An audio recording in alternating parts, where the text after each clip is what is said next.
ঝিনাইদহের মহেশপুরে নারী football match চলাকালীন দর্শকের হামলায় খেলোয়াড়সহ ৩ জন আহত হয়েছেন। শুক্রবার বিকেলে উপজেলার মান্দারতলা মাঠে মান্দারতলা যুব সংঘের আয়োজনে এই প্রীতি নারী ফুটবল ম্যাচ অনুষ্ঠিত হয়।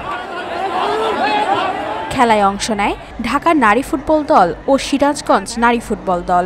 ম্যাচে দেশের নারী ফুটবলারদের পরিচিত মুখ ঈশিতা ও স্বপ্না অংশ নেন। স্থানীয় সূত্রে জানা যায়, খেলা শুরুর 10 মিনিটের মাথায় মাঠের দর্শকদের মধ্যে উত্তেজনা শুরু হয়। পরে কিছু উত্তেজিত দর্শক মাঠে ঢুকে খেলোয়াড়দের লক্ষ্য করে এগিয়ে আসে।